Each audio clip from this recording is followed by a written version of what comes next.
Bonjour, je suis Ismail Cherkaoui, cofondateur de Hub Advisor, société de stratégie, de veille et d'acculturation digitale. Notre métier est d'aider les dirigeants d'entreprise à transformer leur organisation pour la rendre plus agile, customer-centric et data-driven. Pour apporter des réponses concrètes à notre communauté de dirigeants, nous interviewons tous les mois des pionniers du digital qui nous partagent sans langue de bois leurs réussites, leurs échecs et aussi les leçons qu'ils ont pu tirer. Dans nos interviews, on parle de choix technologiques, d'organisation, de transformation de la culture. Si vous êtes intéressé par des retours d'expérience concrets et pragmatiques, n'hésitez pas à suivre nos contenus. Bonjour, je suis ravi, très content d'être parmi vous aujourd'hui pour ce participatif et je suis pas tout seul aujourd'hui, je suis avec Gérard. Gérard, Bonjour Ismaël, bonjour tout le monde. tu vas bien? Eh bien ça va, oui, très bien. Excellent, top. Eh bien, on va être aujourd'hui une quarantaine de participants. On a déjà de nombreux qui sont connectés. Il est 16h. Donc, on va pouvoir démarrer tranquillement. Pour ceux qui ne me connaissent pas, il y en a certains qui me connaissent déjà, d'autres qui ne me connaissent pas. Je vous présente l'agenda. Je vais commencer par me présenter. Je vais prendre 3-4 minutes pour me présenter personnellement et présenter Hub Advisor. Et puis ensuite, on va rentrer dans le vif du sujet, comme on l'a indiqué à nos participants. L'objectif aujourd'hui, c'est de partager des retours d'expérience pragmatiques, opérationnels, sur la priorisation des cas d'usage data et l'acculturation à la data dans l'organisation. Donc, c'est un vaste sujet. Et pour ça, j'ai voulu convier Gérard qui est un de nos partenaires, qui est board member chez Hub Advisor. Et Gérard, je vais te laisser te présenter tranquillement et après, on pourra rentrer dans le vif du sujet. Très bien, merci Ismaël. Donc voilà, Gérard Guinamant. Donc actuellement, je dirige ma propre société on va dire de coaching et de conseil en transformation data et digitale, et notamment basé sur, et c'est à ce titre-là d'ailleurs que je fais aussi partie je suis board member de Hub Advisor. Et mon activité d'aujourd'hui est essentiellement basée sur, j'allais dire un peu le transfert de ma propre expérience. Mon expérience en tant qu'ancien Chief Data Officer d'Engie. Voilà, j'ai été le premier Chief Data Officer d'Engie et pas le dernier. Bien évidemment, maintenant j'ai un successeur. Donc ça, c'était en 2018, pardon. C'est pas si vieux que ça. En 2018. Auparavant, j'ai dirigé Engie Digital, donc qui était plutôt centré sur la transformation digitale de l'entreprise à travers notamment l'utilisation de software plus digitaux avec la mobilité, etc. Et aussi la rénovation de l'expérience client pour la faire plus digitale. Et encore auparavant, j'ai occupé différents postes de DSI. Voilà, donc un triptyque, je dirais, qui a un peu suivi l'évolution de la technologie en ce début de 21e siècle, passant donc de CIO à Chief Digital Officer, puis Chief Data Officer. Voilà pour une présentation. Écoute, c'est très clair.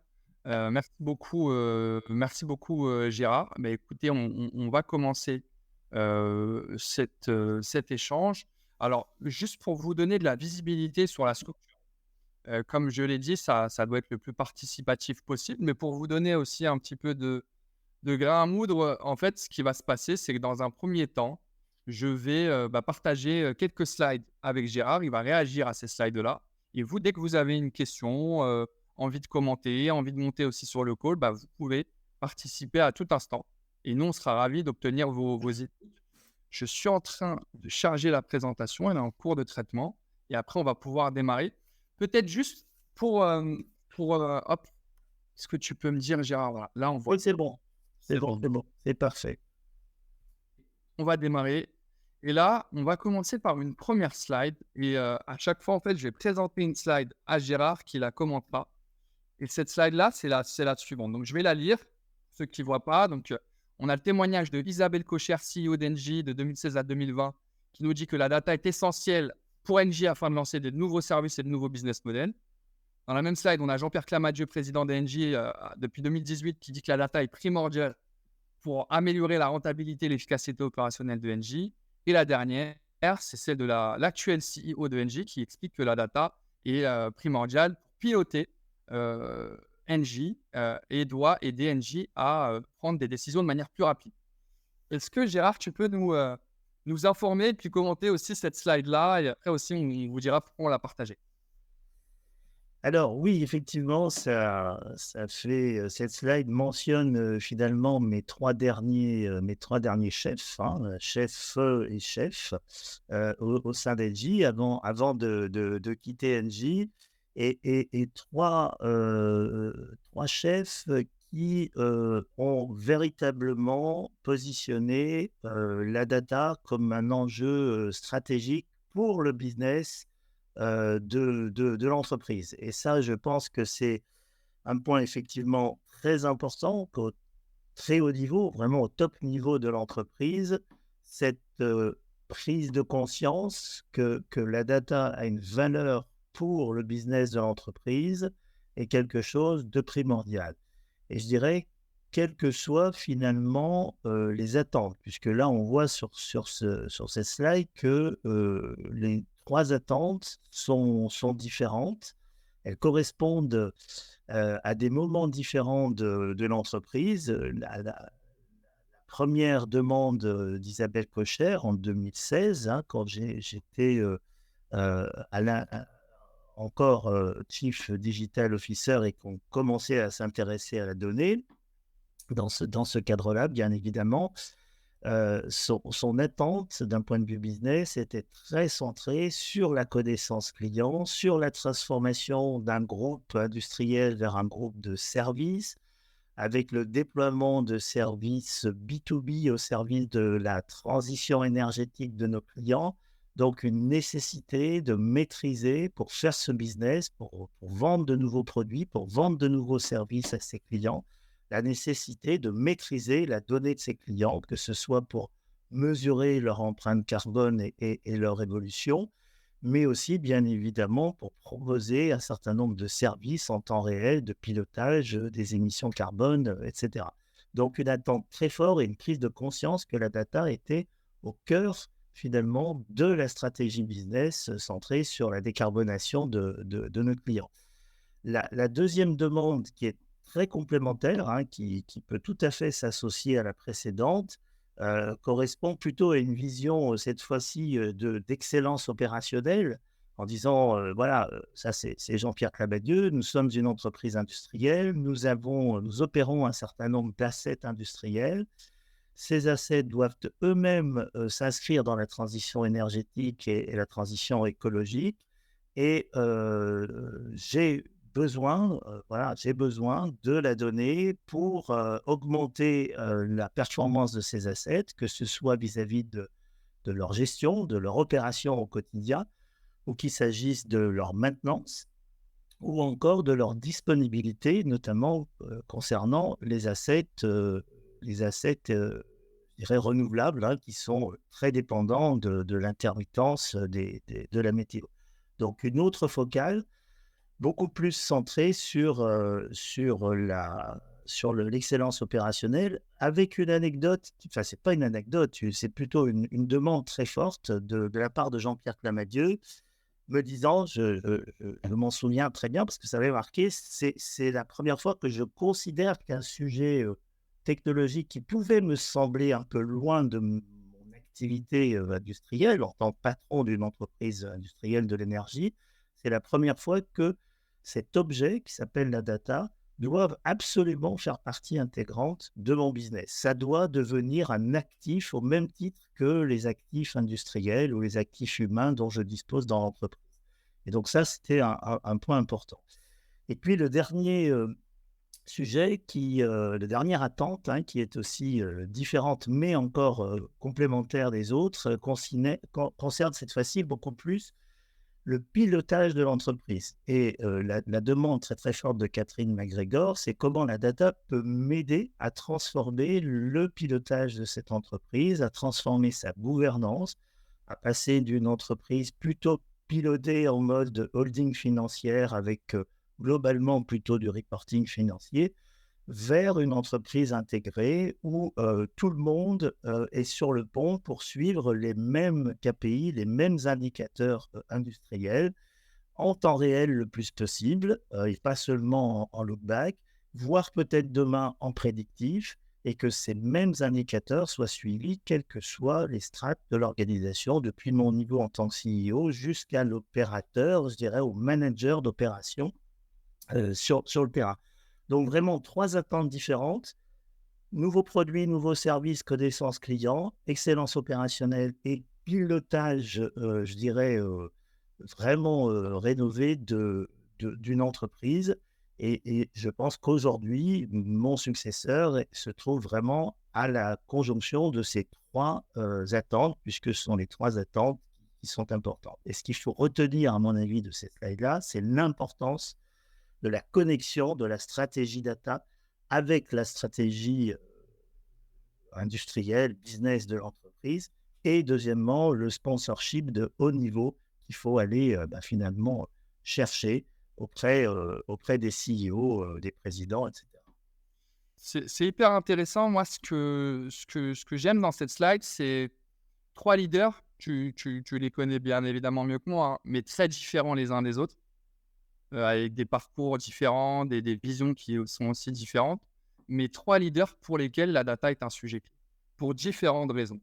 Et là, je m'adresse particulièrement à des gens dans l'audience qui évoluent dans des organisations où la data est considérée par top management parfois comme un nice to have, comme quelque chose en plus. On fait de la data parce que potentiellement on peut faire de la data, alors que là, on se rend bien compte que ça soit à des fins d'efficacité opérationnelle, de pilotage ou même de croissance et de nouveaux produits et de nouveaux services, la data, c'est un sujet clé pour des dirigeants de très, très haut niveau. Donc ça, c'est vraiment en termes de mentalité, l'idée à avoir en tête, et que ça doit vraiment être quelque chose au sommet de la hiérarchie de l'entreprise.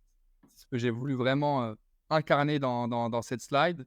Et une fois qu'on a dit ça, une fois que on a réussi potentiellement une partie de la culturation en sécurisant du sponsor de haut niveau, qu'est-ce qu'on fait? Parce qu'on a l'inverse aussi, on a des gens qui nous disent j'ai mon CEO, j'ai mon COMEX, et mon CODIR, ils me disent c'est bon, ok, je viens d'être nommé Chief Data Officer, par où je commence typiquement? Et là, la petite illustration, c'est un avion. Parce que voilà, en préparant cet échange, toi, Gérard, je sais que tu m'as très rapidement parlé de cet avion et de ces déplacements que tu as effectués. Donc, je te laisse commenter aussi cette slide. Oui, oui, alors je pense qu'effectivement, le sponsorship de très haut niveau, il est absolument nécessaire, il est absolument indispensable, mais bien évidemment, il n'est pas suffisant. Et puis encore faut-il que ce sponsorship soit un sponsorship réel, hein, qui se transforme ensuite en acte concret. Et ça, c'est bien le job du CEO, de mon expérience, et puis en discuter aussi avec pas mal de collègues. Voilà, c'est une condition nécessaire, mais c'est pas une condition suffisante. Et il faut derrière embarquer finalement, j'allais dire, la totalité de l'entreprise. Il suffit pas de se dire, bon, voilà, le CEO, il est OK, il est vachement motivé, il a compris que c'est un sujet important pour son business. On va créer une petite équipe de spécialistes de la data. Alors, selon la taille de l'entreprise, 10, 20, 30, 50, etc. Et là, on aura des vrais spécialistes, hein. On va faire de belles choses avec des data scientists, avec des architectes et tout. On fera de la gouvernance, on fera plein de belles choses. Et finalement, cette histoire-là, elle va se passer. Le risque, c'est qu'elle se passe complètement en dehors d'une logique de transformation complète de l'entreprise. J'entends ses managers et ses collaborateurs. Donc la question fondamentale, c'est comment on va finalement embarquer dans cette aventure à la fois les managers, en particulier le middle management, qui est souvent un petit peu, pas forcément réfractaire, mais qui n'a pas forcément ni une connaissance absolue de ce que ça peut lui apporter, ni forcément une motivation importante, parce que ça peut changer aussi ses habitudes, ça peut changer son leadership, etc. Ça le met dans des zones d'inconfort, etc. Donc, c'est pas facile. Et puis les collaborateurs pour qui la data n'est pas forcément un sujet très important. Alors qu'on sait que, notamment pour des questions de qualité, notamment, ils sont souvent producteurs de cette data et que c'est important. Alors l'avion, c'est pas très green, hein. Je pense que mon empreinte carbone de l'époque en a pris un petit coup. Mais bon, c'est l'histoire d'un grand groupe international. Ça veut dire des business units un peu dans le monde entier. Et moi, j'ai vraiment pris la décision de me rapprocher du terrain, c'est-à-dire de vraiment rencontrer l'ensemble des business units, de créer au sein de chacune de ces business units des relais opérationnels du programme que l'on était en train de lancer, hein, devenir une data-driven company, hein, comme on dit.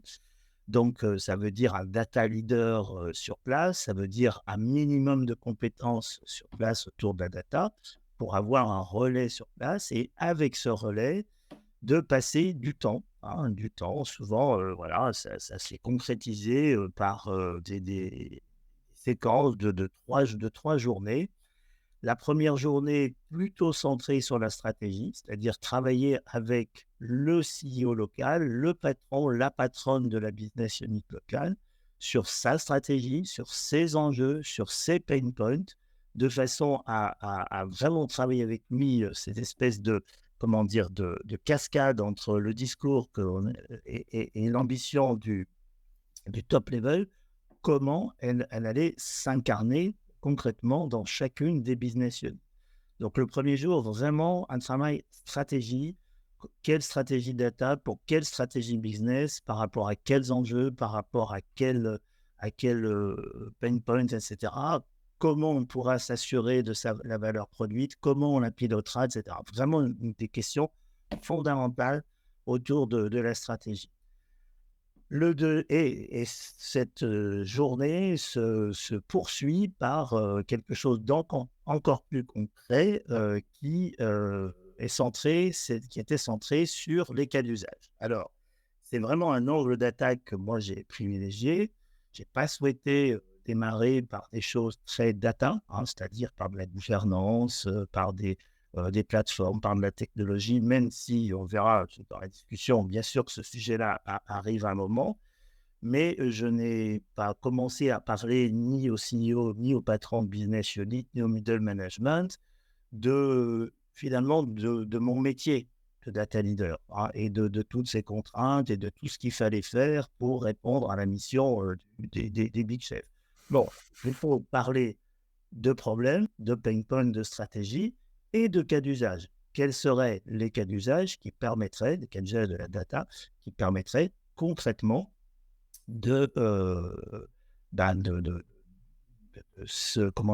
s'aligner avec cette stratégie et de répondre aux pain points. Donc, un angle vraiment, je dirais, déterminé sur une approche par l'usage et la valeur business plutôt que par la data elle-même, hein, plutôt que par ses fondations, je dirais, en matière de gouvernance, de culture, etc.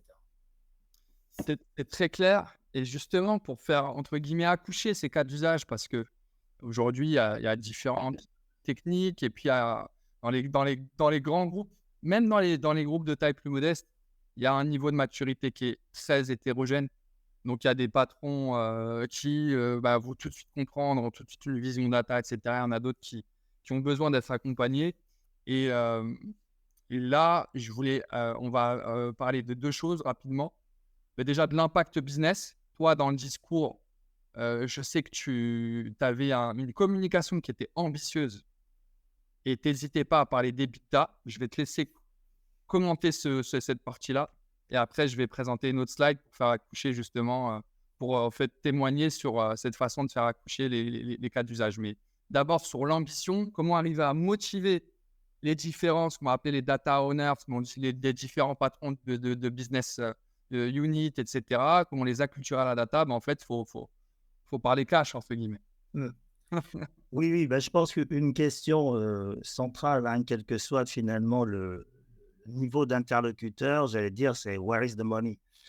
Et en gros, la question, c'est OK, on va pas faire de la data pour le plaisir de faire de la data parce qu'on en voit dans les journaux et c'est encore vrai, encore plus vrai aujourd'hui avec, par exemple, l'IA générative et cetera.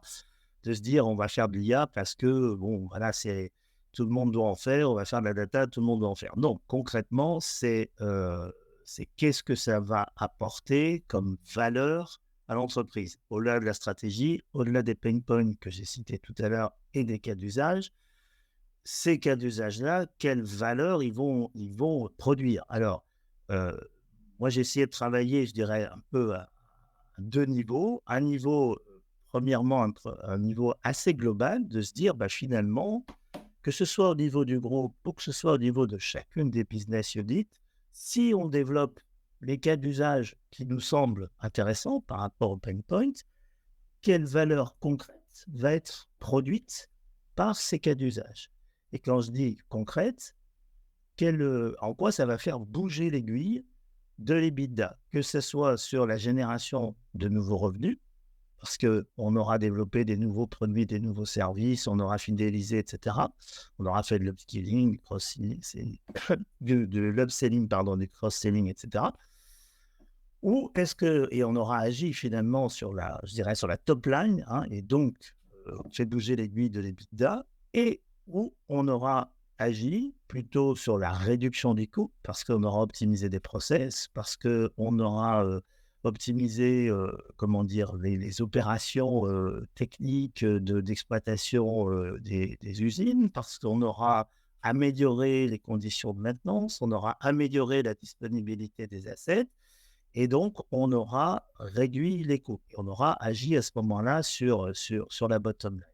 Et cette combinaison des 2, bah, moi, j'ai quand même finalement pris un certain pari en me disant: «Bah, voilà, sur toute la chaîne de valeur de l'entreprise, je pense que on peut, de façon macro, imaginer une cinquantaine de cas d'usage assez, flagship et si je mets bout à bout ces cas d'usage, si on réussit à les implémenter jusqu'au bout et à les déployer partout dans l'entreprise, eh bien voilà le niveau d'EBITDA que l'on est capable de produire grâce à cette implémentation. Et encore une fois, que ce soit bottom line ou top line. Et cet EBITDA, il ne faut pas que ça soit, j'allais dire un pouillème, un epsilon par rapport à l'EBITDA global du groupe. Moi, j'ai pris un peu un risque et un pari en disant, ben, voilà, on devrait, pouvoir agir sur l'EBITDA dans une fourchette comprise, entre on va dire entre 7 et 10 de l'EBITDA, ce qui est pas négligeable. Et là, on voit quand même, bien sûr, les oreilles se tendent, les yeux regarder parce que le sujet devient sérieux. Donc ça, c'est le premier point.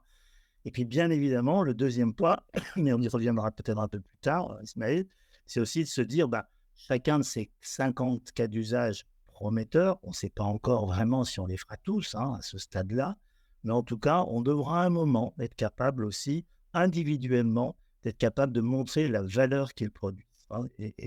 Alors, et cette valeur, elle n'est pas là pour le coup uniquement forcément en termes d'EBITDA, mais elle peut être aussi en temps gagné, elle peut être en clients retenus, elle peut être diverse et variée, elle peut être qualitative, quantitative, mais c'est aussi important. Donc je pense que c'est, à mon avis, de mon retour d'expérience, assez important d'avoir, au-delà de la stratégie, d'avoir cette vision valeur à la fois de façon macro sur les bidas et encore une fois, faut pas que ça joue dans la cour des petits, faut que ça joue dans la cour des grands, donc sur des pourcentages assez significatifs. Et puis aussi avoir comment dire, en mémoire que chacun des cas d'usage devra aussi être capable de démontrer sa propre valeur, à un moment ou à un autre, bien évidemment. C'est très clair, Gérard. On a vraiment parlé du pourquoi la data, donc sponsorship de haut niveau, essayer de voir les patrons de business unit, ce qu'on va appeler les data owners aussi, et même dans la communication, ne pas hésiter à parler, à prendre des risques et dire, bah moi, je vais impacter les bidas de 7 à 10 ce qui est énorme. Et maintenant, on va plus parler du comment. Et le premier comment, on va rester sur cas d'usage acculturation. Et là, je te mets une illustration, c'est du design thinking. Alors pour ceux qui ne connaissent pas le design thinking, c'est une technique qui est utilisée beaucoup, dans les fonctions innovation, qui est une technique participative où on organise des ateliers avec un intervenant qui va, récolter un petit peu les idées des uns et des autres sur une thématique donnée, pour pouvoir faire émerger des idées. Toi, je sais que c'est quelque chose que tu as utilisé. Est-ce que tu peux nous peut-être partager, voilà, pourquoi tu as voulu utiliser le design thinking? Comment tu l'as fait et qu'est-ce que ça a permis, d'obtenir? Ouais. Alors qu'effectivement, j'avais déjà eu l'occasion, 2 ou 3 ans auparavant, de l'utiliser, dans le cadre de la transformation digitale et dans mon rôle, on va dire, de Chief Digital Officer. Et j'avais été quand même assez, bluffé par, la capacité finalement, d'innovation, qui ressortait de ces travaux-là. Et aussi la, comment dire? La capacité à onboarder, beaucoup de monde, c'est-à-dire à faire d'une pierre deux coups, hein. C'est-à-dire d'un côté, on va en termes de livrables, on va ressortir de ces ateliers design thinking avec des réponses concrètes, des cas d'usage concrets par rapport à des pain points identifiés.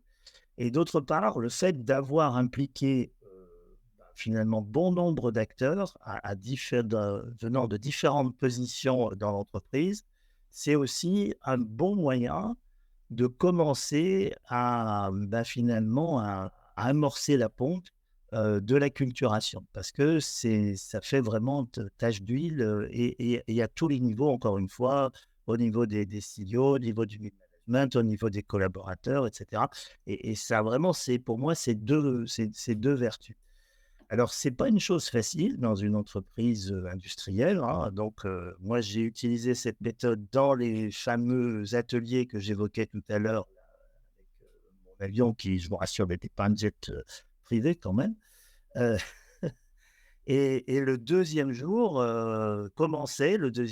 après avoir, réfléchi à la stratégie et identifié des pain points, à se mettre en atelier design thinking, cette fois-ci élargissant le cercle, en faisant venir des gens du business, des gens de l'IT, les gens fraîchement, nommés de la data, et cetera. Quelquefois d'ailleurs même des clients. On a fait tester, des solutions par des panels clients pour un peu plus tard, bien évidemment, mais oui, c'est quand même assez large. Bon, alors quand je dis c'est pas facile, parce que honnêtement, c'était pas forcément dans la culture de l'entreprise, hein, et j'ai dû me battre et j'ai même dû quelquefois, comment dire? Assister, enfin, des ouais, des réticences, des résistances, y compris de CEO assez, bon, je dirais pas violentes, mais assez fermes quand même, hein.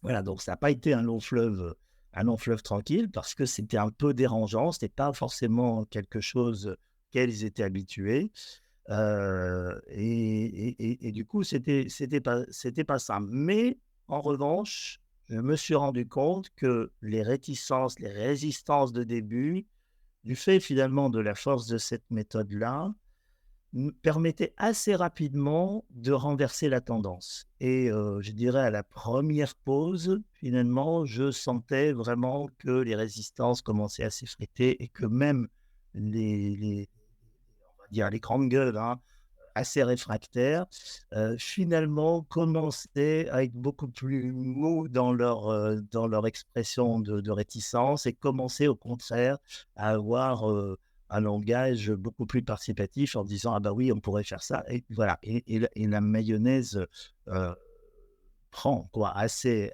rapidement. Et pour moi, de mon expérience, hein, alors ça peut être traité de façon, très différente en fonction des experts auxquels, chacun fait allusion pour animer ces ateliers. Mais, quand il s'agit, encore une fois, de se centrer sur les cas d'usage, bien sûr avec en arrière-plan la donnée, de traiter ces questions concrètes, de pain points qui pourraient potentiellement être résolus par la mise en œuvre d'un cas d'usage, en y incluant le plus possible de personnes, hein, qui arrivent avec des idées, des points de vue, des expériences différentes, et ça crée aussi une dynamique managériale. Et je pense que aussi beaucoup de patrons, patronnes se sont rendus compte que finalement, ça crée aussi une dynamique managériale qui était intéressante pour eux. Et que moi, j'étais juste là comme catalyseur et je me retirais, tout doucement sur la pointe des pieds pour finalement les laisser travailler entre eux, les laisser parler de leurs problèmes, les laisser tenir leur rôle de manager, etc. Et alors, je dis pas que c'est magique, hein, ça a plus ou moins marché selon les endroits, mais globalement, très globalement, c'est quelque chose qui a bien fonctionné. C'est intéressant parce qu'effectivement, Engie, c'est pas Airbnb, ou c'est pas Facebook. Donc, comme beaucoup dans l'audience viennent d'entreprises, on va dire, traditionnelles, pas du tout tech.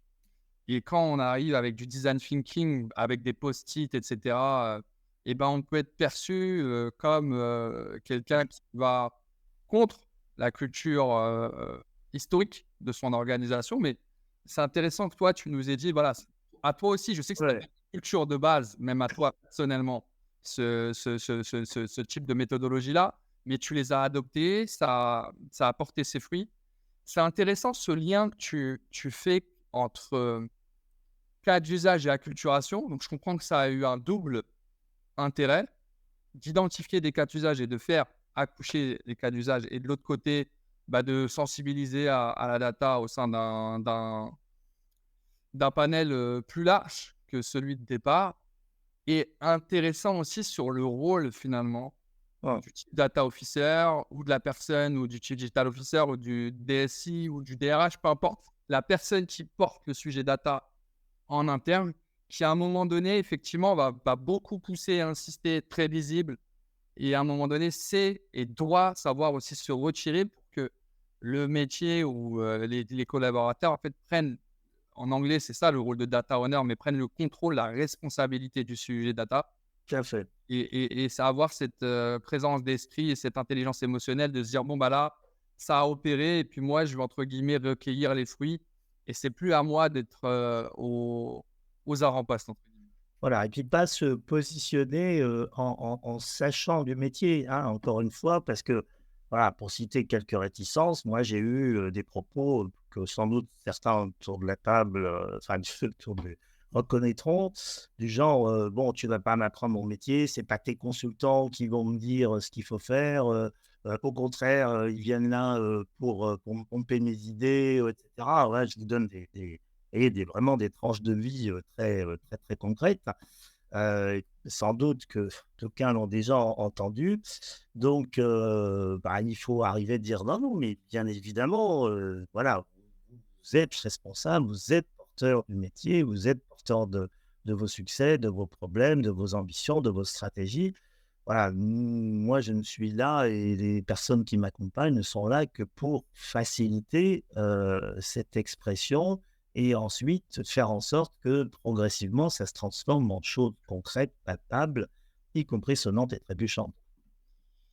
Je fais une petite parenthèse, c'est participatif, hein, les les gens qui sont dans l'audience. Oui, pour l'instant, on n'a pas de questions, on n'a pas de chat ou de demande d'intervenir. N'hésitez pas. Si vous avez la moindre question, n'hésitez pas, on est là aussi pour vous répondre. Bah, écoutez, je vais continuer. Slide suivante, si ça fonctionne. La gouvernance. Alors là, je l'ai mis à dessein parce que bon, Gérard et moi, on travaille avec un certain nombre de clients, des chief data officers notamment, ou des personnes même qui portent la data. Et très vite vient le sujet de la gouvernance, qui est un sujet effectivement important, voire importantissime. Mais voilà, on a une conviction chez HubAdvisor. Je sais que Gérard, tu as une conviction aussi par rapport à la gouvernance, et surtout du timing de la gouvernance. Alors, je te laisse partager avec nous cette conviction. Oui, alors ma conviction n'est pas de dire, «Bon, la gouvernance, on s'en fout», hein, parce que forcément, si on dit ça, à un moment donné, on va se retrouver sur le classique problème de la qualité des données, du garbage in, garbage out, et nos beaux cas d'usage qu'on a imaginés à l'issue de nos séances de design thinking, quand il s'agira de les mettre concrètement en œuvre et surtout de les passer à l'échelle, parce que tant qu'on fait des MVP, qu'on va chercher à la main, bon, des datas à droite, à gauche, qu'on fait des réconciliations, qu'on fait beaucoup de manuels. Bon, on arrive à faire des choses sans qui sont vraiment, déjà, intéressantes, innovantes, productrices de valeur, sans forcément, finalement se poser des questions de gouvernance. Mais dès lors qu'on veut passer ces cas d'usage à l'échelle, si on se rappelle notre ambition d'EBITDA. L'EBITDA, on ne la fera pas avec des MVP, hein. Ça veut dire qu'il faudra bien qu'on ait des cas d'usage à l'échelle. Et cette question de qualité de la donnée et de gouvernance, bien évidemment, qu'elle va arriver. Donc, moi, en revanche, mon intime conviction, c'est de ne pas... il ne s'agit pas de démarrer avec ce sujet-là. Moi, j'ai essayé, hein, j'ai pris mon bâton de pèlerin, je suis allé dans la Tour NJ, hein, donc on est début mi-2018, et je suis allé poser plein de questions aux juristes, aux fiscalistes, aux acheteurs, etc., aux, comment, aux CPO, etc. Et je suis revenu quasiment désespéré, c'est-à-dire en me disant, mon Dieu, mais s'il faut que je fasse tout ça, plus mettre en place la gouvernance, plus mettre en place de la technologie, il va me falloir des data owners, des data stewards, etc. Comment je vais arriver à justifier les investissements qu'il va falloir mettre en place d'une part, et comment je vais arriver à prendre en compte toutes les contraintes qu'on vient de me citer en termes de fiscalité, en termes d'achat, en termes de contrats, en termes de sécurité, etc. J'avais l'impression d'avoir un poids lourd sur les épaules en me disant je n'y arrivais pas, je ne vais pas y arriver. C'est pour ça d'ailleurs que j'ai pris cet angle d'attaque business et cas d'usage, et en me disant le reste, je vais commencer à y réfléchir plutôt en back-office, parce qu'un jour viendra, effectivement, pour comment dire, garantir la promesse, pour exécuter la promesse, il faudra que je passe à l'échelle, et ces questions-là, j'aurais bien à les traiter un jour ou l'autre. Mais je ne vais pas en faire ma première priorité. Je vais vraiment me centrer sur, encore une fois, l'usage, la valeur, le business, et je vais progressivement, plutôt de façon un peu cachée, hein, j'avoue, m'intéresser à toutes ces questions de gouvernance, parce que je sais, encore une fois, qu'il va falloir trouver un équilibre permanent entre les deux. Mais trouver cet équilibre n'empêche pas d'avoir finalement une double approche et un double discours.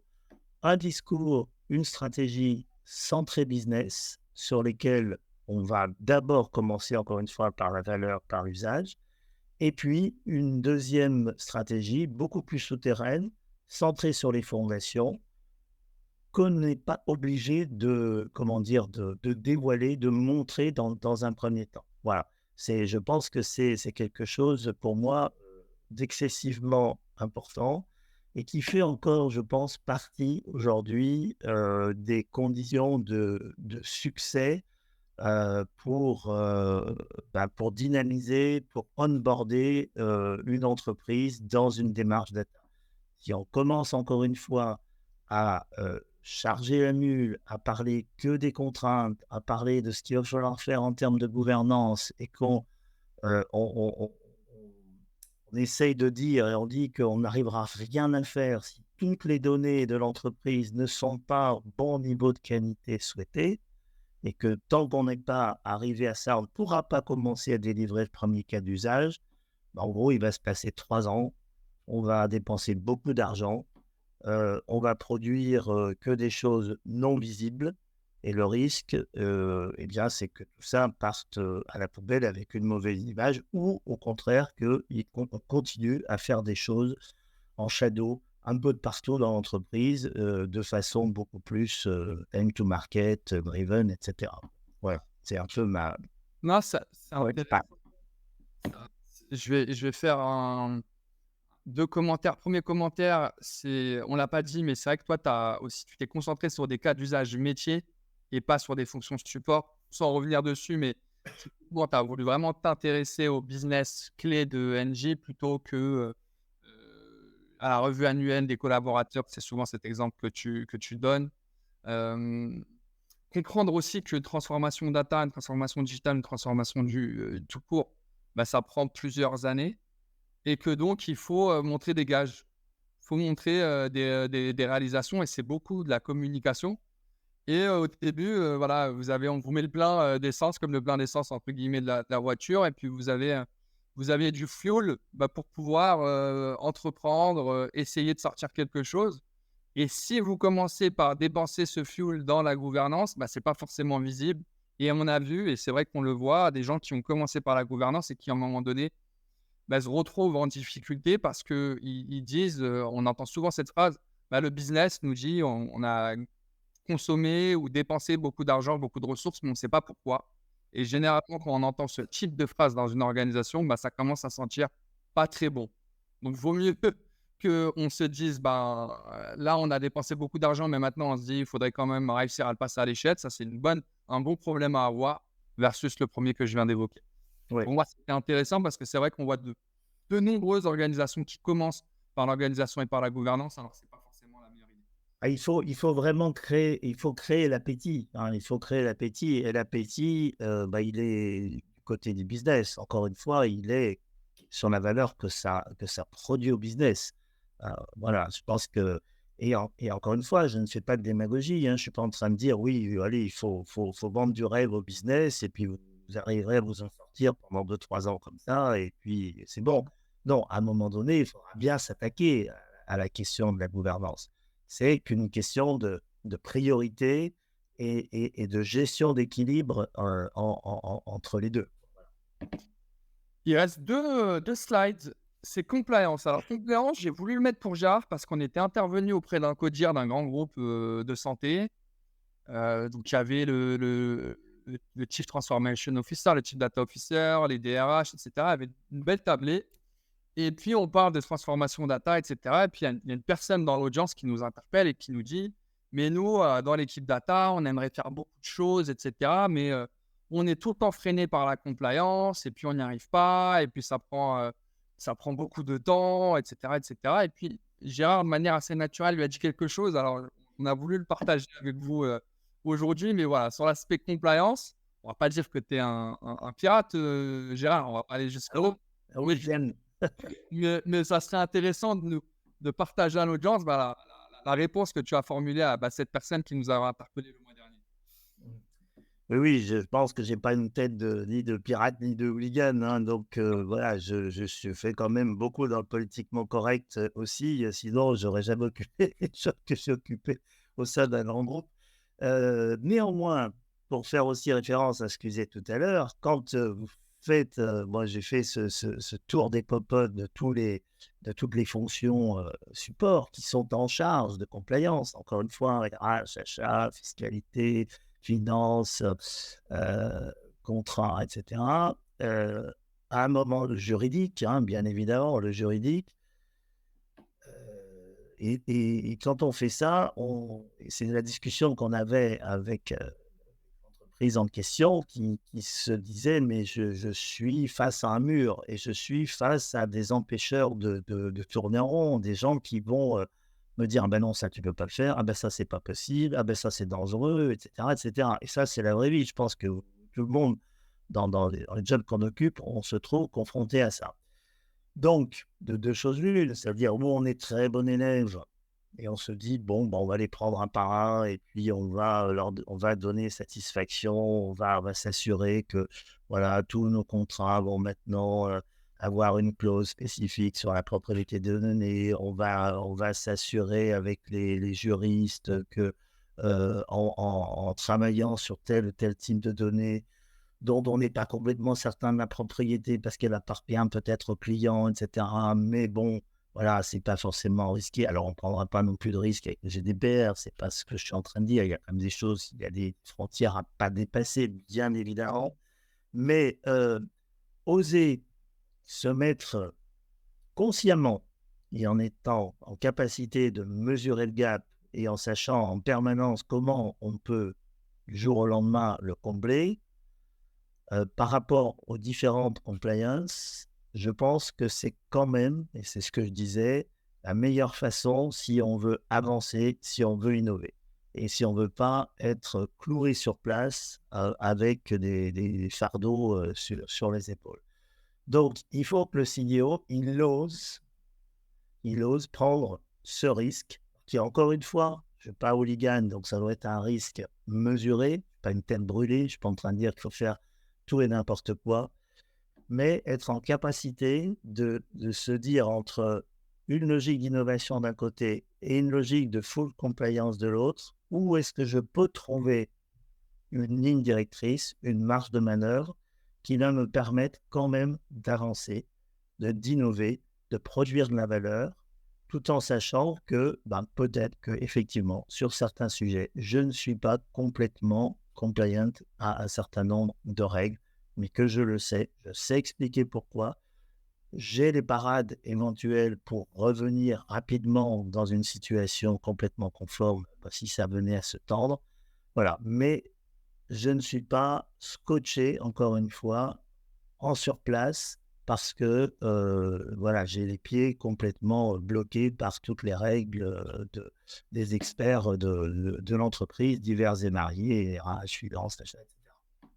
C'est intéressant parce que tu mets le doigt sur une contradiction à laquelle beaucoup sont confrontés, une contradiction ou des incantations à l'innovation de l'un côté et de l'autre côté, des incantations au risque zéro et puis à la conformité, j'allais dire, totale et extrême. Et à un moment donné, il faut aussi se dire, quel camp? Il faut trouver le juste équilibre effectivement, mais pour transformer à un moment donné, il faudra quand même être dans le camp de l'innovation. Avec la partie risque que ça comprend, ça aurait pu être la compliance, mais ça peut être des risques financiers qu'on va prendre aussi. Et à un moment donné, effectivement, si on est, comme tu l'as dit, trop bon élève à vouloir tout le temps chercher les bons niveaux de validation partout, tout le temps et cetera, pas faire de vagues, cette transformation-là, elle est quand même difficile à aller chercher. Absolument et je pense que, notamment s'agissant d'entreprises historiques, hein, dont c'est pas l'ADN, de fonctionner, avec de la forte prise de risque pour tout un tas de raisons, valables, hein. Je ne remets pas du tout ça en compte. Souvent avec des corporates, bon assez aiguisés, hein, voilà, c'est rhétorique est assez aiguisée, ça peut, être un frein, y compris à la compétitivité, y compris à la rapidité et on sait on évolue quand même dans un monde où la rapidité, heu, est quand même un facteur important et si on se retrouve sur le même business avec des entreprises plus récentes, plus agiles, nées dans la technologie, sur lesquelles la culture de la prise de risque est différente, on risque très vite de se faire distancier par ces entreprises. Donc je pense que c'est hyper important, voilà, de changer l'ADN, hein. On a parlé de design thinking qui était aussi une façon de changer un peu l'ADN de l'entreprise et cette capacité aussi à pas faire les choses de façon trop cartésienne, pour ça, c'est pour la gouvernance. Donc je mets tout propre avant de commencer, le 1er sujet. Et puis même sujet avec la compliance, je me mets, vraiment dans la situation la plus propre possible, la plus exemplaire possible avant de faire quoi que ce soit. Donc si on met tout ça comme condition préalable avant de démarrer le développement d'un moindre cas d'usage, heu, dire aux concurrents plus agiles, ils les auront fait depuis longtemps, quoi, hein. Écoute, c'est clair. Tu parlais de transformation d'ADN, on parlait de l'acculturation aussi. On va finir là-dessus, avec la transformation de la culture. Et puis, la data, c'est un certain état d'esprit. Et là, il y a quelques citations, donc c'est en anglais, on va pouvoir les traduire.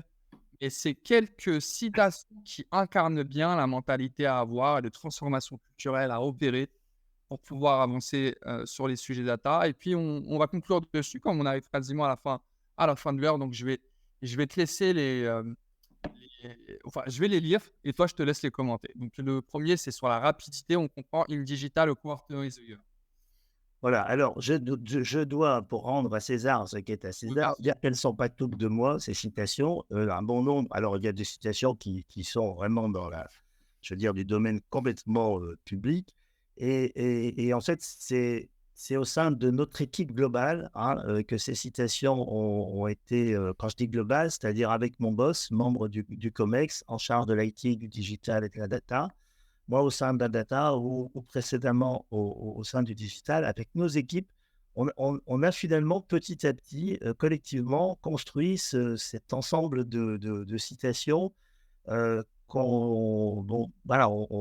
j'allais dire, on s'amusait à les répéter régulièrement dans des réunions quand on sentait que, voilà, on avait un travers ancien, qui nous rattrapait, de se dire: «Attention, in digital quarters a year». Ça veut dire que le temps digital, il passe 4 fois plus vite que le temps normal. Quand on est dans l'IT et qu'on était habitué à des cycles en V, à des projets, etc., c'est plus ça. Maintenant, c'est la rapidité qui doit l'emporter. Et donc, quand on se rendait compte que dans une décision X ou Y, dans une réunion X ou Y, on avait tendance à chasser le naturel, il revient au galop, comme on dit. Je suis un amateur d'expression, vous allez dire. Eh ben, on se rappelait que, attention, in digital, a quarter is a year. Ça remet un peu les choses. C'est tout simple, mais ça marche bien. Je te laisse continuer. Non, on va parler, je vais en citer une dans les box, Data is the Commonwealth, que j'aime bien. Oui, alors, Data is the Commonwealth, ça, c'était hyper important, notamment pour ramener à nous la grande île britannique qui avait tendance à faire cavalier seul. Mais au-delà de ça, il y a vraiment la notion de décloisonnement, de désilotage, la notion de passage à l'essai, la notion de de reuse, je ne sais même plus comment dire en français, de Oui, réutilisabilité, enfin quelque chose comme ça. Le fait que on n'est pas obligé de réinventer la roue dans chaque pays.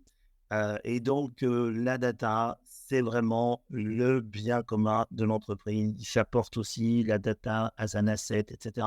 Donc, cette phrase-là, c'est un petit clin d'œil à nos amis britanniques, bien évidemment, mais elle est porteuse de ce sens de dire on n'est plus à l'époque des chapelles, on n'est plus à l'époque des silos, quelle que soit l'organisation, même si l'organisation, elle est très silotée en business unit, en département, etc.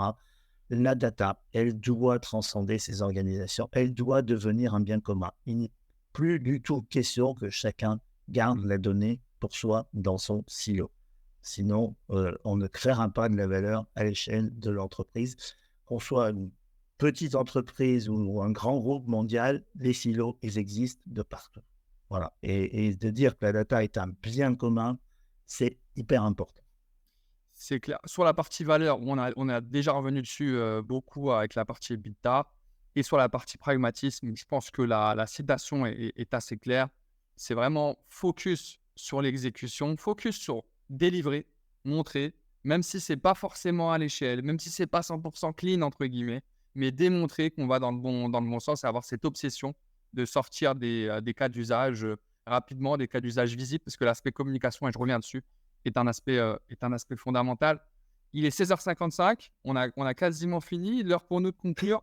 N'hésitez pas si vous avez des questions. Moi aussi, je peux vous l'indiquer. Ce qui est possible après cet échange qu'on a eu aujourd'hui, si vous voulez aller plus loin, si vous voulez typiquement vous revoir stratégie data que vous souhaitez appliquer dans votre organisation, n'hésitez pas, on va prendre contact avec vous. N'hésitez pas à être proactif et à nous indiquer quand vous contactez pour qu'on puisse échanger. Nous, on est disponible. On peut organiser une session de travail avec Gérard, hein, ça fait partie du jeu.